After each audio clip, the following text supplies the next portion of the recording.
Hey, what's going on, everybody? Welcome back to the Science Fathom, where I help people better understand scientific concepts through drawings and demonstrations. Now, for today's video, we have a piece of quartz here, and I'm going to be helping you guys identify quartz out in the field based on these properties that I've written for you guys. The stars indicate the best or most useful properties in determining whether it is quartz or not. So the first property we have is hardness, and quartz ranks a 7 on the Mohs hardness scale, meaning it is a pretty hard mineral or rock, excuse me. And as you could see, if you take a mineral that is 1 to 6, ranked 1 to 6 on the Mohs hardness scale, it will not be able to scratch this piece of quartz because the quartz is harder than it. So, for example, I have a piece of feldspar, which ranks a 6 right below it, and it will not be able to scratch the quartz. So I'm going to try and do this the best that I can and focus the lens. So if I take my piece of feldspar, right,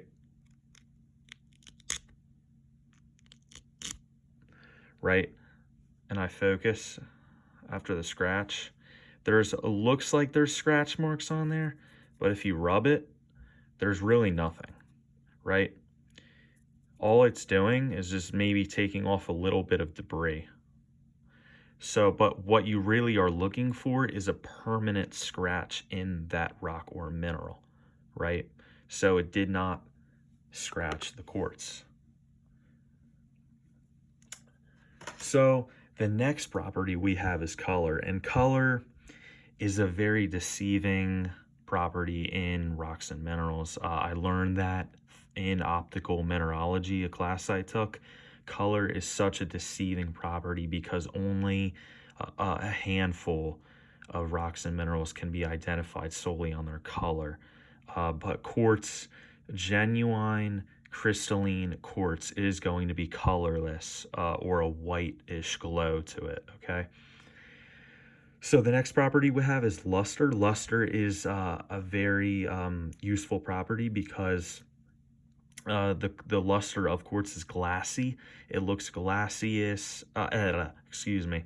It looks very similar to glass. As you can see, I'll focus the lens again. See, it looks very similar to a glass type of texture or appearance, right? It's transparent. Pure crystalline quartz is going to be transparent, which means you could see through it. But this piece happens to be more transparent to translucent, which means you could see only a little bit of the way through it, right? So the next property we have is shape, and the crystal shape tends to be hexagonal or in the trigonal system. And basically what that means is that I have a diagram here that I drew. Quartz crystals tend to be formed in this prismatic hexagonal shape. What you have a prism here and two pyramids on top, two six-sided pyramids. And basically, those six-sided pyramids make it hexagonal. The crystals grow in a hexagonal shape, and it's very hard to see by eye. But if you get closer with, say, a hand lens, one of these guys, right, you can determine some of the time that it is. Let's see if I could focus this for you guys. You could sometimes determine, see, it's too blurry. Sometimes determine that the crystals are growing in a hexagonal pattern. So I hope that made sense there. I did the best I could explaining it. But if you do a bit of research on the crystal systems, I'm sure they can explain it a lot better than I can. But I had to put that there because it's a very important property of all rocks and minerals is their shape.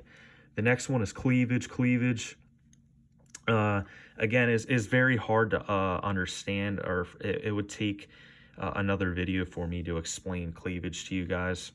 But in this case, quartz has no cleavage.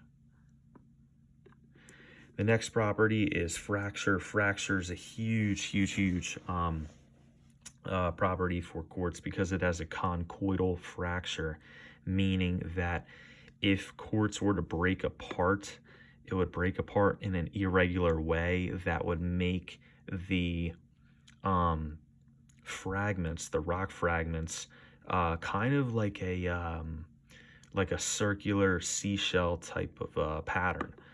If you were to break quartz, the formula is going to be silicon dioxide, or SiO2, meaning that it's made of silicon and oxygen atoms. And lastly, the rock type is going to be igneous, and the subclass is going to be felsic. So igneous means that quartz came from the cooling or crystallization, rather, of liquid magma or lava, right?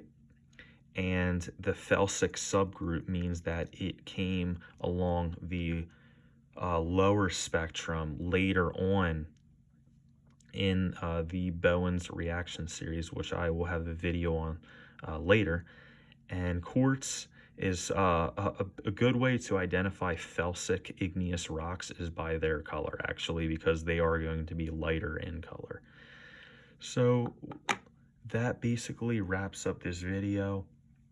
I hope that helped you guys, and if it did, please like and subscribe for more science content. That is all. Have a good one, guys. Peace.